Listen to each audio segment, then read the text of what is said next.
bisa ketemu dengan teman-teman semua walaupun secara online.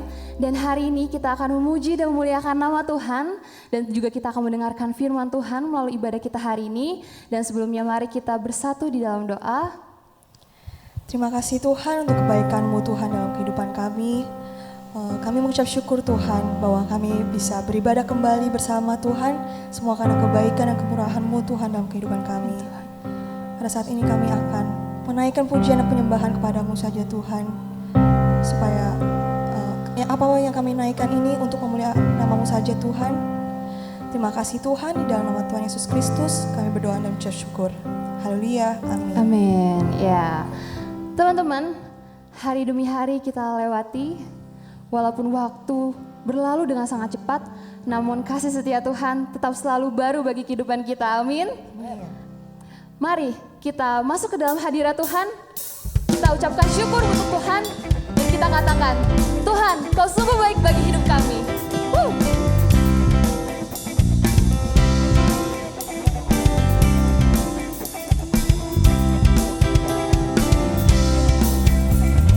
Masuk gerbangnya bersyukur dengan penuh pujian, bersuka di hadiratnya, nyanyi besarkan agung namanya. Puji hiduplah sangkat kala, musik dan tarian, semua makhluk di bumi di surga dengan senang hati angkat pujian.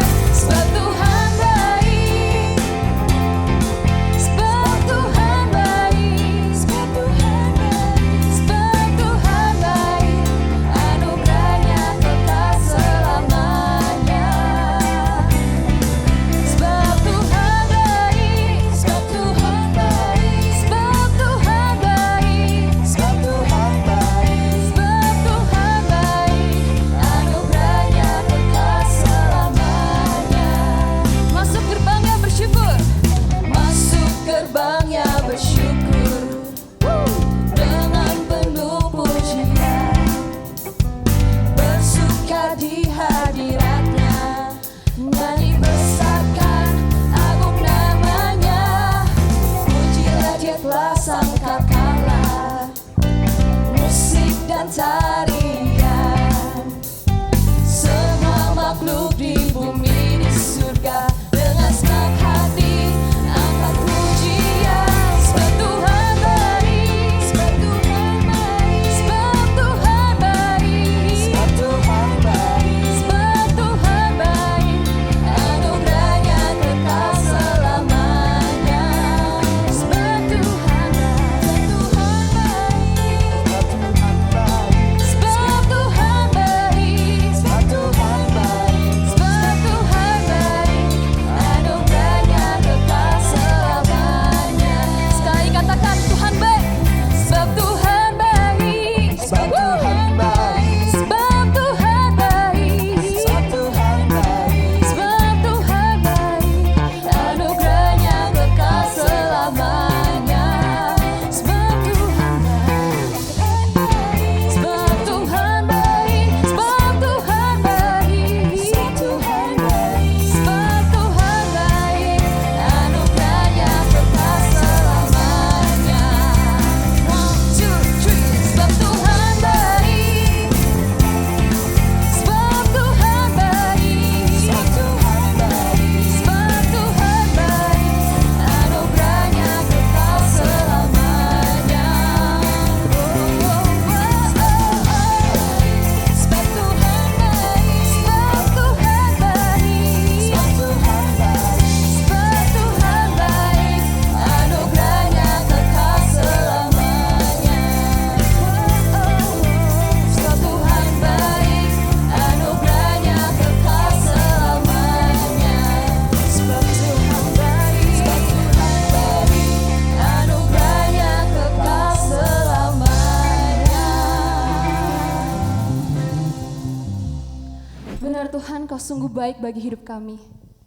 Kami percaya bahwa Tuhan satu-satunya juru selamat kami yang hidup. Satu-satunya Yesus Kristus di dalam hidup kami. Setiap langkah kami, Setiap proses yang boleh kami lalui, kami percaya bahwa Tuhan selalu beserta kami. Haleluya Tuhan. Thank you Jesus. Walau ku harus berjalan dalam lembah kekelaman, perlindungan-Mu, oh Tuhan, nyatalah bagi hidupku. Tiada pernah sedetik pun, tiada pernah Kau tinggalkan. Sungguh mulia dan sempurna, hanya Kau layak disembah. Yesus, Engkau juru selamatku, dalam janji-Mu kemenanganku. Selamanya kan ku nyatakan besar setia-Mu Tuhan di hidupku. Walau ku harus berjalan Tuhan, walau ku harus berjalan dalam lembah kekelaman, perlindungan-Mu, oh Tuhan, nyatalah bagi hidupku. Tiada pernah sedetik pun, tiada pernah Kau tinggalkan. Tiada pernah Kau tinggalkan. Sungguh mulia dan sempurna, hanya Kau layak disembah. Yesus, Engkau juru selamatku, dalam janji-Mu kemenanganku. Selamanya kan ku nyatakan besar setia-Mu Tuhan di hidupku. Yesus, Engkau juru selamat kami. Yesus, Engkau juru selamatku, dalam janji-Mu kemenanganku. Selamanya kan ku nyatakan besar setia-Mu Tuhan. Besar setia-Mu Tuhan. Besar setia-Mu Tuhan.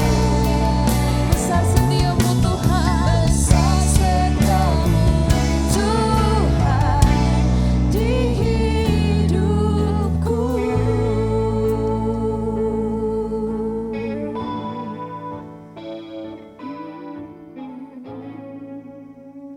Shalom, saudara yang kasih Tuhan, berjumpa kembali di dalam persekutuan secara daring, dan kiranya Tuhan tetap memberkati setiap kita untuk mengerti firman-Nya, mengerti kehendak-Nya.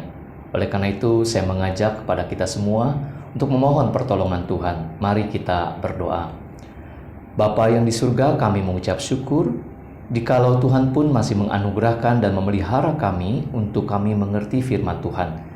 Kiranya Roh Kudus yang menyertai kami dan juga yang memberikan hikmat kepada kami bagaimana kami memahaminya dan juga melakukannya dalam kehidupan kami.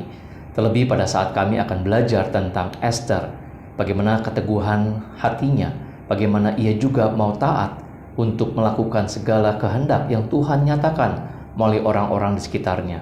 Kiranya kami boleh belajar juga daripada itu. Terima kasih Tuhan, demi nama Yesus Kristus, Tuhan dan Juru Selamat kami yang hidup, kami berdoa.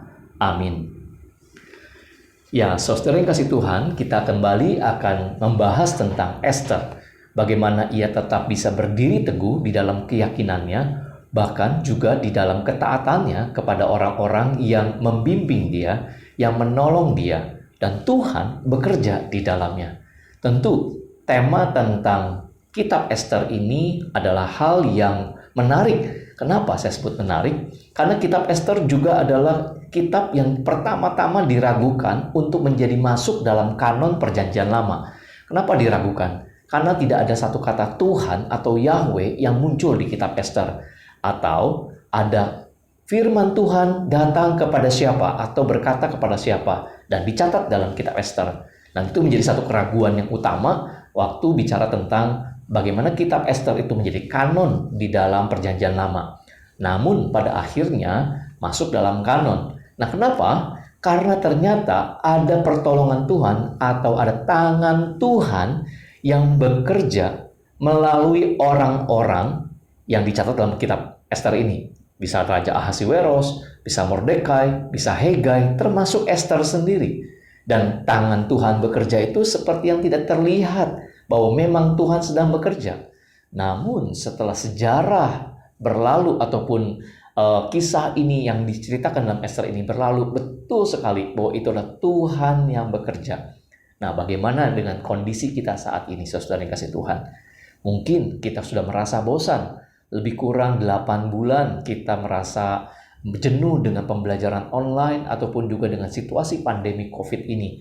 Atau juga ada yang bergumul untuk mendoakan atau mengharapkan sesuatu terjadi di dalam kehidupan kita masing-masing. Misalnya penyakit, atau juga tentang masa depan, cita-cita, tentang studi, tentang teman hidup, apapun yang dialami. Seolah-olah Tuhan tidak menjawab. Seolah-olah Tuhan tidak mendengar. Seolah-olah Tuhan pun sepertinya menghukum kita. Nah, bagaimana kita belajar tentang itu? Tentu kitab Esther ini adalah kitab yang sangat memberikan hikmat buat kita untuk hidup di dalam kebenaran Tuhan, hidup di dalam keyakinan bahwa Tuhan sungguh bekerja bagi orang-orang yang mengasihi Dia. Seperti Roma 8 ayat 28, Allah turut bekerja dalam segala sesuatu untuk mendatangkan kebaikan bagi mereka yang mengasihi Dia. Nah, semoga kita juga bisa memahami ini. Mari kita belajar bersama-sama. Esther pasal yang kedua memang ayat 1 sampai ke 18 menjadi bahasan kita, tetapi saya tidak membacakan semuanya. Ada fokus-fokus tertentu yang menjadi renungan kita saat ini. Mari kita lihat dulu ayatnya yang pertama dari kitab Esther pasal yang kedua. Lembaga Alkitab memberi judul Esther diangkat menjadi ratu. Sesudah peristiwa-peristiwa ini, setelah kepanasan murka Raja Ahasiweros surut, terkenanglah Baginda kepada Wasti dan yang dilakukannya, dan kepada apa yang diputuskan atasnya. Nah, saudara kasih Tuhan, dicatat di dalam ayat yang pertama ini sesudah peristiwa-peristiwa ini. Jadi memang banyak peristiwa-peristiwa yang dilalui. Ya, lalu dikatakan juga kepanasan murka Raja Ahasiweros surut. Jadi peristiwa kepanasan murka raja surut, dan itu butuh waktu dan juga atau memakan waktu yang panjang. Sama seringkali anak muda mengatakan biarlah waktu yang menyembuhkan atau waktu yang memulihkan, entah itu relasi atau dendam atau keinginan yang tidak tercapai, kira-kira begitu. Berjalannya waktu atau dengan peristiwa-peristiwa dilalui tersembuhkan juga. Tetapi pertanyaannya, apa betul seperti itu? Ya, mari kita lihat kembali di dalam peristiwa-peristiwa ini apa. Nah, di pasal 1 di dalam kitab Esther ini menceritakan bahwa ada Ratu Wasti, ratu yang cantik dikatakan sedemikian rupa, menolak undangan Raja Ahasiweros untuk datang ke pesta, di mana raja saat itu sedang berpesta pora dengan banyak orang untuk menunjukkan tentang kejayaannya, untuk menunjukkan tentang kemakmuran akan kerajaannya atau kehebatan dalam kepemimpinannya, dalam dia membawa kerajaan Persia menguasai daerah-daerah yang telah dikuasai oleh Babel atau juga kerajaan-kerajaan yang di sekitarnya. Nah, Ahasveros membuat pesta yang cukup lama dan berkali-kali juga diundang oleh pejabat bangsawan dan seterusnya. Nah, satu ketika ada desakan daripada para bangsawan ataupun orang-orang petinggi penting untuk meminta Ratu Wasti hadir karena kecantikannya sangat terkenal dan ingin melihatnya dari dekat. Lalu Raja Ahasveros dengan kedaulatannya, dengan supremasi yang saat itu berlaku, apa yang diucapkan, apa yang telah diperintahkan harus dituruti. Kalau dilanggar ada hukumannya, bahkan hukumannya mati. Nah, ternyata Ratu Wasti menolaknya. Luar biasa. Raja dengan keabsolutan hukum yang tertinggi saat itu ditolak oleh Ratu Wasti. Dan atas desakan para bangsawan ataupun petinggi-petinggi saat itu mengatakan, kalau Ratu Wasti dipenuhi keinginannya seperti itu dan raja tidak bertindak apa-apa, nanti Ratu Wasti akan menjadi teladan bagi perempuan-perempuan atau istri-istri di dalam kerajaan Persia. Oleh karena itu raja harus bertindak, menghukum supaya tidak diikuti oleh para istri atau para perempuan di dalam kerajaan Persia. Dan akhirnya keratuan atau ratu, jabatan ratu dari Ratu Wasti dicopot dan dia diasingkan. Dan marahnya Raja Ahasveros sungguh luar biasa dan begitu sedih, dan keputusan seperti apa yang dia harus lakukan demi kepentingan bangsanya, kayak begitu.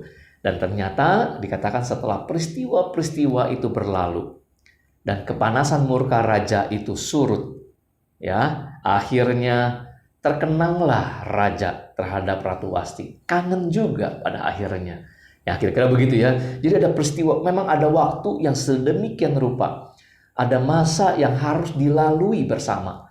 Keputusan mungkin sudah dinyatakan dan sudah ada hasilnya barangkali. Sama seperti pandemi. Keputusan pemerintah untuk PSBB atau keputusan kampus untuk melakukan pembelajaran secara daring dan sudah berjalan 2 semester, ya, mulai dari semester pendek waktu itu atau semester genap di awal, dalam pertengahan semester genap dan akhirnya ke semester pendek dan sekarang ke semester ganjil.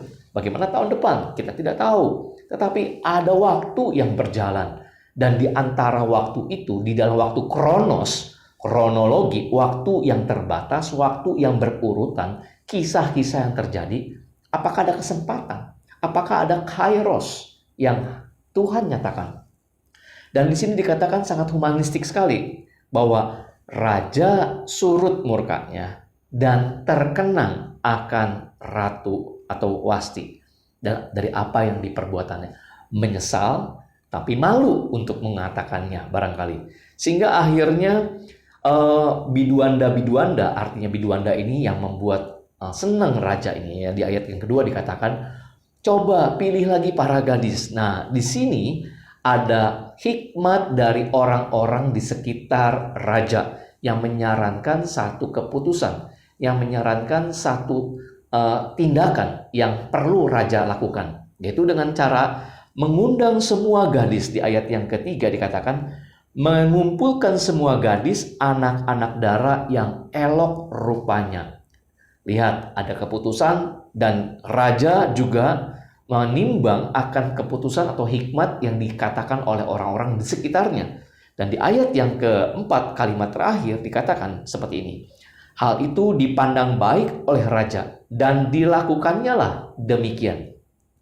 Jadi raja mengeluarkan titah kepada daerah-daerah kekuasaannya. Setiap gadis, kata gadis berarti menunjukkan perawan, dan kriteria yang keduanya adalah elok rupanya, berarti cantik dari penampakannya, dari penampilannya. Di kriteria seperti apa? Memang cantik itu katanya relatif atau tergantung tipe orang yang menilainya. Tetapi dikumpulkan semuanya itu, semuanya dikumpulkan biar raja yang menilai. Nah, raja yang akan menikmatinya seperti itu. Dan setelah keputusan juga dibuat dan juga kejadian-kejadian demi kejadian sudah berlalu, nah kita lihat bahwa Tuhan pun tetap berdaulat atas Raja Ahasiweros, atas keputusan atau hikmat saran dari biduanda-biduanda raja. Dan Tuhan memakai itu. Jadi kita tidak mengatakan bahwa keputusan raja yang lalim itu tidak perlu diikuti. Misalnya seperti yang sedang viral saat ini, ada keputusan seorang presiden yang kontroversial dengan undang-undangnya ataupun pernyataannya sehingga rakyat protes. Betul, bukan berarti saya mengatakan tidak boleh protes, tetapi tetap kita harus melakukannya itu atas dasar hukum yang berlaku di negara itu, atau hukum yang sedang diterapkan di dalam satu komunitas, satu bangsa, satu peradaban saat itu.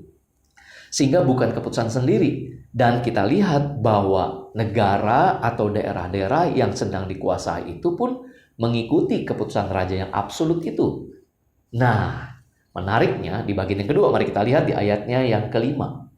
Pada waktu itu, ada di dalam benteng Susan seorang Yahudi yang bernama Mordekai bin Yair bin Simei bin Kisi, seorang Benyamin.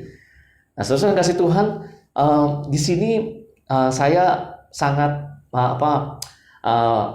tertarik sekali dengan beberapa kata-kata penekanan yang penting dari penulis untuk menuliskan kata ataupun frasa yang sangat mengundang kita untuk bertanya. Contohnya, pada waktu itu.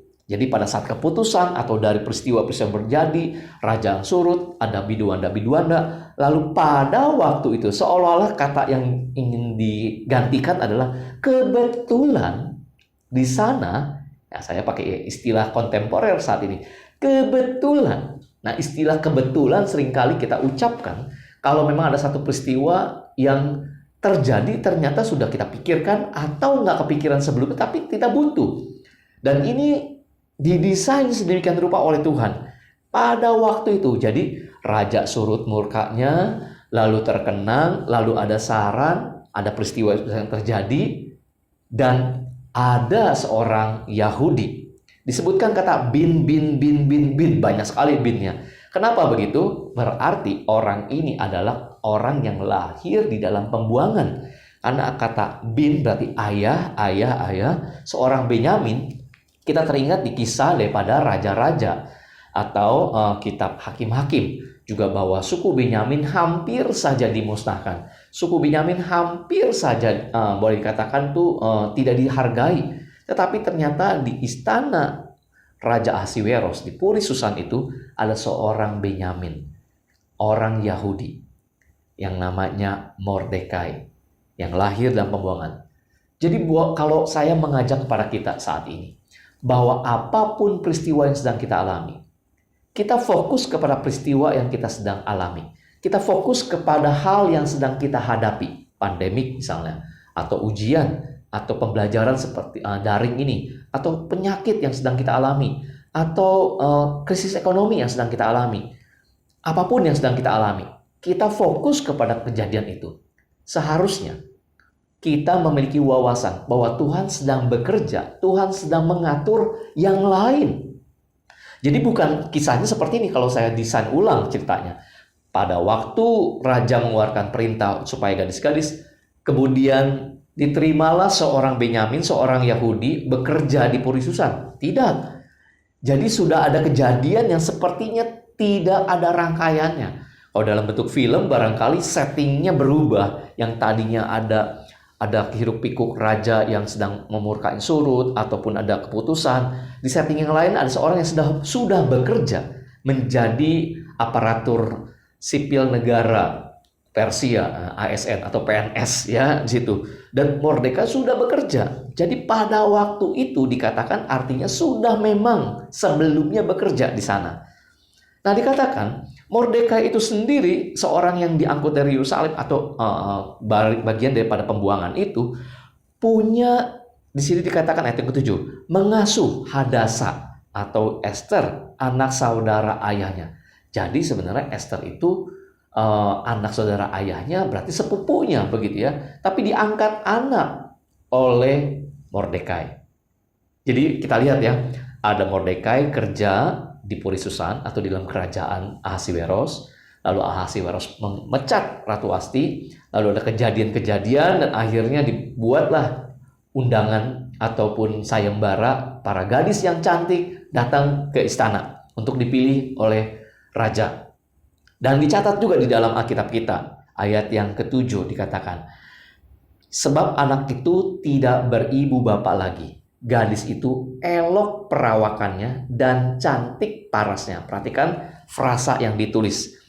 Begitu detail. Kalau tadi saran biduanda kepada raja, elok rupanya. Tetapi di dalam ayat yang ke-7 dikatakan, Esther elok perawakannya dan cantik parasnya. Jadi fisiknya juga oke banget, kira-kira begitu. Jadi bentuk fisiknya, raut mukanya oke banget. Dan dikatakan bahwa diasuh oleh Mordekai, dan kebetulan Mordekai, kata kebetulan pakai lagi, bekerja di Puri Susan, sehingga ia dengar pasti keputusannya, dengar sayembara itu, dan akhirnya diajaklah Esther untuk masuk di dalam proses pemilihan. Kita lihat di ayatnya yang ke-8. Setelah titah dan undang-undang raja tersiar dan banyak gadis dikumpulkan di dalam benteng Susan, di bawah pengawasan Hegai. Nah, sekarang ada nama yang ketiga. Jadi tadi Raja Ahasiweros, lalu Mordekai, sekarang ada Hegai. Hegai mengatakan Esther dibawa masuk ke dalam istana raja di bawah pengawasan Hegai, penjaga-penjaga perempuan. Nah, menarik sekali ayat yang ke-9. Maka gadis itu sangat baik pada pemandangannya dan menimbulkan kasih sayangnya.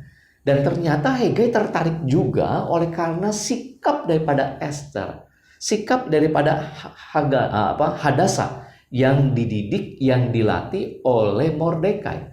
Dan kita tahu bangsa Yahudi atau kerajaan Yehuda menjadi tawanan kerajaan Persia sejak kerajaan Babel. Jadi ini bangsa budak, bangsa yang terbuang. Namun Mordekai bisa bekerja di sana. Itu tadi interpretasi saya bahwa Mordekai lahir di dalam pembuangan dan dia belajar bahasa Persia atau bahasa Babel pada saat itu. Termasuk juga Esther. Esther bisa dikatakan kelahirannya di daerah Babel ataupun di daerah kerajaan Persia, kekuasaan Persia sana. Sehingga dia pun mirip atau kelakuannya seperti layaknya orang-orang di sana. Nah, apakah artinya dia melakukan perbuatan juga seperti orang-orang kafir, bukan orang-orang Yahudi, misalkan seperti itu? Kalau kita lihat di dalam perikop ini, ternyata tidak. Dia punya sikap yang baik. Mungkin dinilai secara moralitas, dia bagus. Nah, ini saudara kasih Tuhan. Yang perlu dicatat, bukan sekedar dia cantik, bukan sekedar dia perawakannya bagus, begitu, tapi sikapnya pun dipandang baik oleh Hegai. Dan Hegai pengawal atau penjaga perempuan. Jadi dia punya kriteria, dia punya kualifikasi bagi seorang perempuan. Bahkan dia tahu seperti apa yang raja itu suka. Mungkin dia juga tahu Ratu Wasti seperti apa. Sehingga dia tahu kriteria-kriteria yang ada. Dan ternyata Hegai tertarik dengan sikap daripada Esther ini. Sehingga Hegai pun memberikan satu masukan ataupun bahan-bahan yang diperlukan Esther untuk mempersiapkan dirinya. Tetapi perlu kita lihat di ayat yang ke-10. Esther tidak memberitahukan kebangsaan asal-usulnya karena dilarang oleh Mordekai. Nah, kenapa seperti ini? Mordekai melarang. Ya, seperti tadi saya katakan bahwa bangsa Yahudi, bangsa budak, bangsa yang terjajah, yang tidak disukai.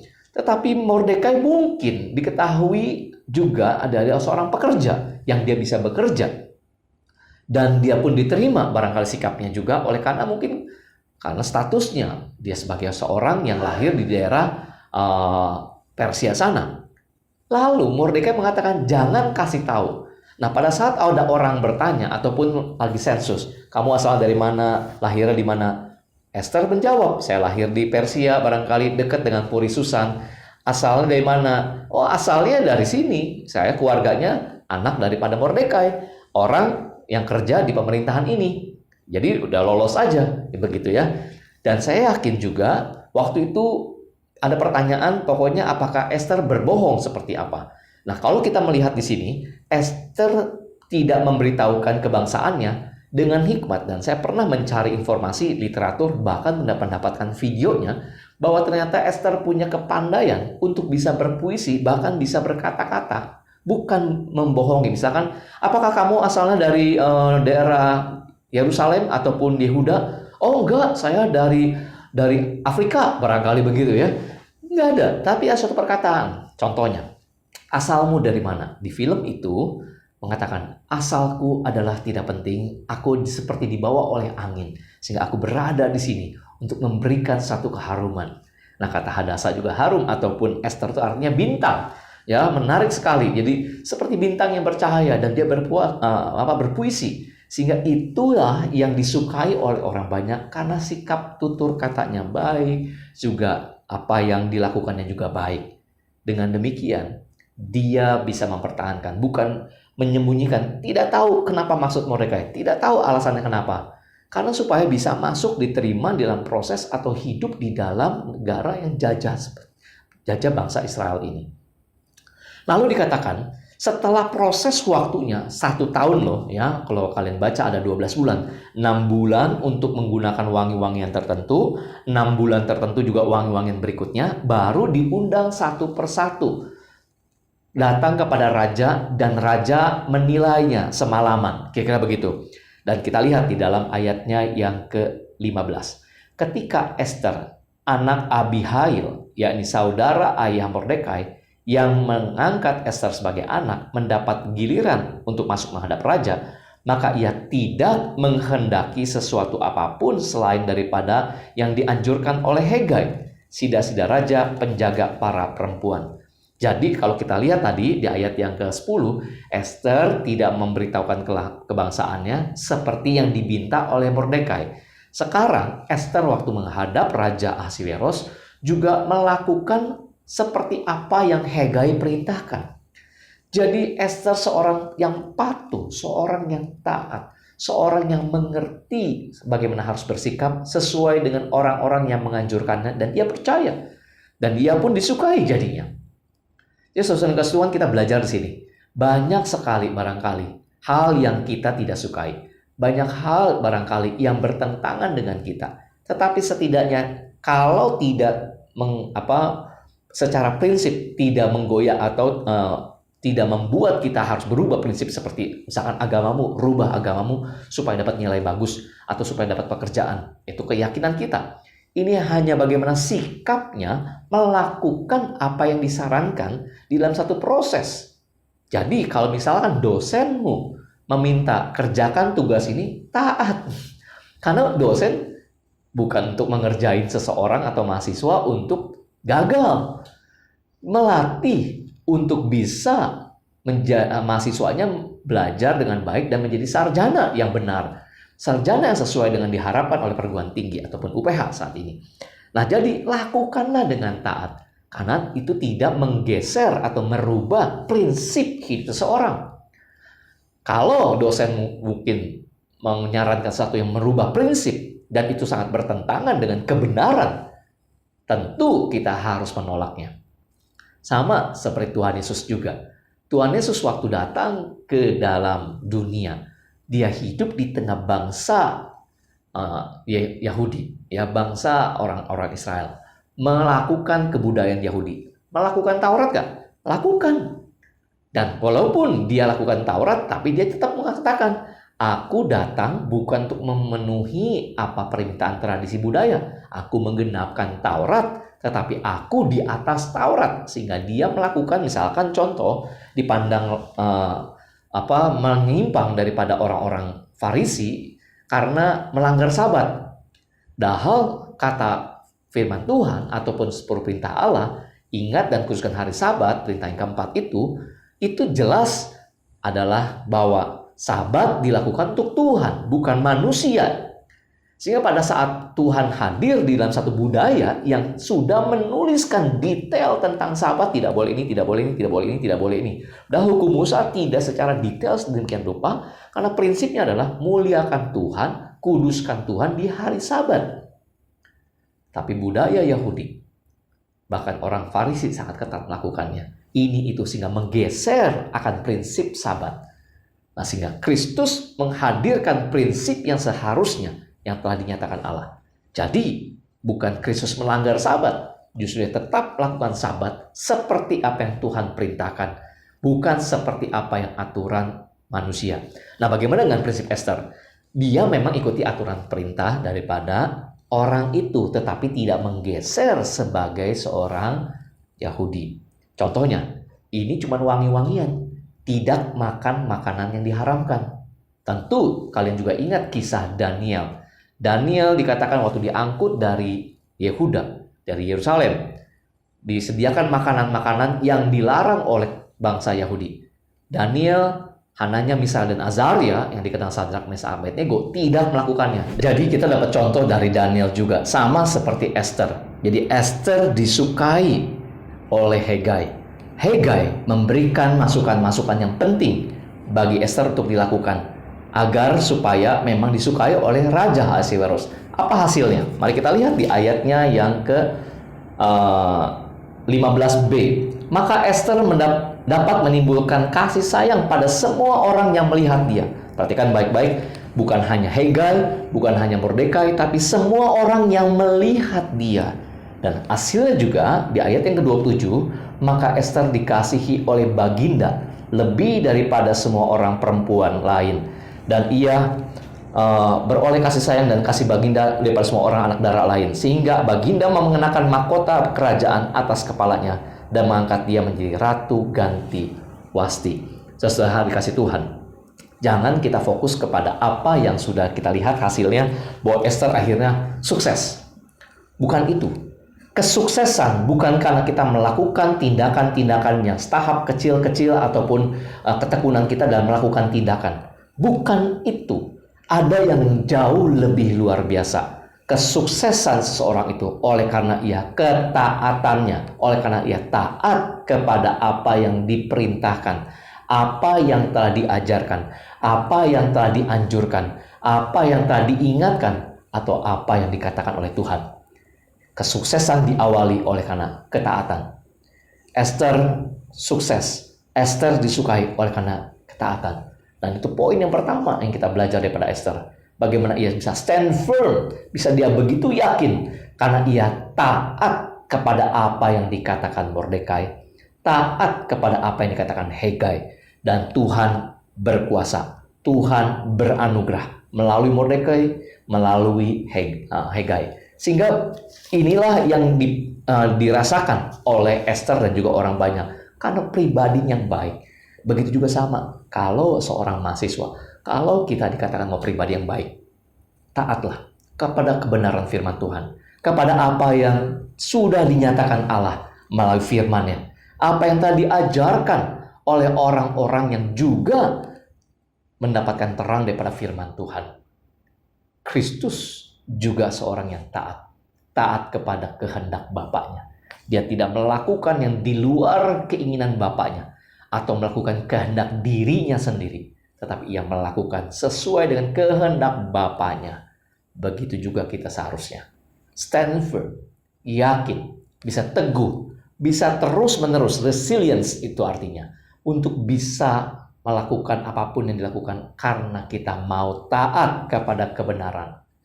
Hal yang kedua yang kita belajar daripada Esther ini, yaitu ia disukai atau orang-orang sekitarnya melihat sikap yang baik. Berarti Esther menjadi saksi yang benar dengan cara menghormati orang di sekitarnya, menghormati orang yang menolong dia, menghormati orang-orang yang di sekitar dia. Bukankah itu seharusnya orang Kristen? Bukankah itu yang juga diajarkan oleh firman Tuhan? Petrus, Paulus, Yohanes mengajarkan supaya kita menjadi seorang Kristen yang memberi dampak baik, Kristen yang menghidupkan kasih, Kristen yang menyatakan kasih. Dan itulah seharusnya kita harus hidup. Taat dan menjadi saksi yang benar, saksi yang menunjukkan kasih. Dengan demikian, Tuhan akan memakai kita untuk menjadi alat kemuliaan-Nya atau menyatakan rencananya. Sehingga Tuhan betul sungguh-sungguh, seperti yang dinyatakan Roma 8 ayat 28. Seperti tadi di awal saya katakan, segala sesuatu akan dikerjakan atau Allah turut bekerja di dalam segala hal untuk mendatangkan kebaikan bagi mereka yang mengasihi Dia. Dua hal penting, ketaatan dan menjadi saksi yang benar, membawa kita untuk teguh terus melakukan kebenaran, teguh bersikap di tengah bangsa atau setengah dunia yang belum mengenal kebenaran, atau meragukan kebenaran, atau menolak kebenaran, tetap menyatakan Kristus di dalam kehidupan kita, menyatakan kemuliaan Tuhan. Dan Tuhan akan memakai kita untuk Tuhan berkarya melalui kehidupan kita, berkarya melalui kepandaian kita, berkarya melalui segala usaha yang kita lakukan untuk menyelamatkan umatnya, umat kepunyaannya sendiri. Kiranya firman Tuhan yang kita renungkan bersama ini menolong kita untuk semakin hidup benar di hadapan Tuhan dan tetap setia. Tuhan memberkati, mari kita berdoa. Firman-Mu telah kami renungkan dan kami pelajari. Kiranya Roh Kudus menyertai kami dan bahkan meneguhkan di dalam hati kami. Kebenaran itu harus dinyatakan dengan baik dan menghasilkan buah yang matang. Karena Tuhan yang dipermuliakan dari setiap tutur kata, pikiran, sikap kami, keputusan kami, apapun yang kami jalani. Kiranya Tuhan yang dinyatakan, Tuhan yang dipermuliakan. Terima kasih Tuhan. Di dalam nama Tuhan Yesus Kristus, kami berdoa, kami bersyukur. Amin. Tuhan memberkati. Shalom. Kami menaruh setiap langkah hidup kami ke dalam tangan-Mu Tuhan. Masa depan kami, kondisi kami saat ini, kami percaya Tuhan menuntun setiap langkah kami. Terima kasih Tuhan. Sebab hanya Tuhanlah yang selalu menopang hidup kami. Tuhan yang selalu peduli mengenai setiap langkah kami. Thank you Tuhan. Kekuatan di jiwaku, ketenangan di batinku, hanya dalam hadirat-Mu ku menyembah-Mu. Tersungkurku di kaki-Mu, tersungkurku di kaki-Mu. Rasakan hadirat-Mu, takkan ku melepaskan-Mu. Kau cahaya bagiku, mengiringmu seumur hidupku, masuk dalam rencana-Mu Bapa. Pikiranku, kehendakku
pada hari ini Tuhan.